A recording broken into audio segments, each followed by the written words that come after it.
किसी नगर में एक बूढ़ा चोर रहता था। 16 वर्षीय उसका एक लड़का भी था। चोर जब ज्यादा बूढ़ा हो गया तो अपने बेटे को चोरी की विद्या सिखाने लगा। कुछ ही दिनों में वह लड़का चोरी विद्या में प्रवीण हो गया। दोनों बाप बेटा आराम से जीवन व्यतीत करने लगे। एक दिन चोर ने अपने बेटे से कहा, देखो बेटा, साधु संतों की बात कभी नहीं सुननी चाहिए। अगर कहीं कोई महात्मा उपदेश देता हो तो अपने कानों में उंगली डालकर वहां से भाग जाना, समझे? हाँ बापू, समझ गया।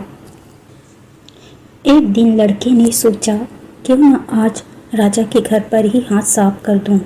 ऐसा सोचकर उधर ही चल पड़ा। थोड़ी दूर जाने के बाद उसने देखा कि रास्ते में बगल में कुछ लोग एकत्र होकर खड़े हैं। उसने एक आते हुए व्यक्ति से पूछा, उस स्थान पर इतने लोग क्यों एकत्र हुए हैं? उस आदमी ने उत्तर दिया, वहाँ एक महात्मा उपदेश दे रहे हैं। यह सुनकर उसका माथा ठनका। इसका उपदेश नहीं सुनूंगा, ऐसा सोचकर अपने कानों में उंगली डालकर वह वहां से भाग निकला। जैसे ही वह भीड़ के निकट पहुंचा, एक पत्थर से ठोकर लगी और वह गिर गया। उस समय महात्मा जी कह रहे थे, कभी झूठ नहीं बोलना चाहिए। जिनका नमक खाया उसका कभी बुरा नहीं सोचना चाहिए। ऐसा करने वाले को भगवान सदा सुखी बनाए रखते हैं। ये दो बातें उसके कान में पड़ी। वह झटपट उठा और कान बंद कर राजा के महल की ओर चल दिया। वहां पहुंचकर जैसे ही अंदर जाना चाहा कि उसे वहां बैठे पहरेदार ने टोका, अरे कहाँ जाते हो? तुम कौन हो? उसे महात्मा का उपदेश याद आया, झूठ नहीं बोलना चाहिए। चोर ने सोचा, आज सच ही बोलकर देखे। उसने उत्तर दिया, मैं चोर हूँ, चोरी करने जा रहा हूँ। अच्छा जाओ।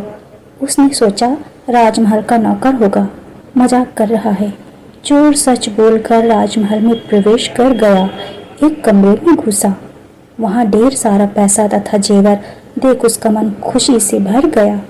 एक थैले में सब धन भर लिया और दूसरे कमरे में घुसा। वहाँ रसोई घर था। अनेक प्रकार का भोजन वहाँ रखा था। वह खाना खाने लगा। खाना खाने के बाद वह थैला उठाकर चलने लगा कि तभी फिर महात्मा का उपदेश याद आया, जिसका नमक खाओ उसका बुरा मत सोचो। उसने अपने मन में कहा, खाना खाया उसमें नमक भी था, इसका बुरा नहीं सोचना चाहिए। इतना सोचकर थैला वहीं रख वह वापस चल पड़ा। पहरेदार ने फिर पूछा, क्या हुआ? चोरी क्यों नहीं की? देखिए, जिसका नमक खाया है उसका बुरा नहीं सोचना चाहिए। मैंने राजा का नमक खाया है, इसलिए चोरी का माल नहीं लाया। वहीं रसोई घर में छोड़ आया। इतना कहकर वह वहां से चल पड़ा। उधर रसोइये ने शोर मचाया, पकड़ो पकड़ो, चोर भागा जा रहा है। पहरेदार ने चोर को पकड़कर दरबार में उपस्थित किया। राजा के पूछने पर उसने बताया कि एक महात्मा के द्वारा दिए गए उपदेश के मुताबिक मैंने पहरेदार के पूछने पर अपने को चोर बताया, क्योंकि मैं चोरी करने आया था। आपका धन चुराया, लेकिन आपका खाना भी खाया जिसमें नमक मिला था, इसलिए आपके प्रति बुरा व्यवहार नहीं किया और धन छोड़कर भागा। उसके उत्तर पर राजा बहुत खुश हुआ और उसे अपने दरबार में नौकरी दे दी।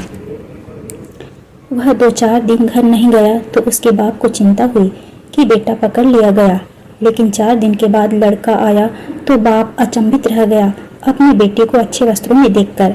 लड़का बोला, बाबूजी, आप तो कहते थे कि किसी साधु संत की बात मत सुनो, लेकिन मैंने एक महात्मा के 2 शब्द सुने और उसी के मुताबिक काम किया, तो देखिए सच्चाई का फल। सच्चे संत की वाणी में अमृत बरसता है, आवश्यकता आचरण में उतारने की है।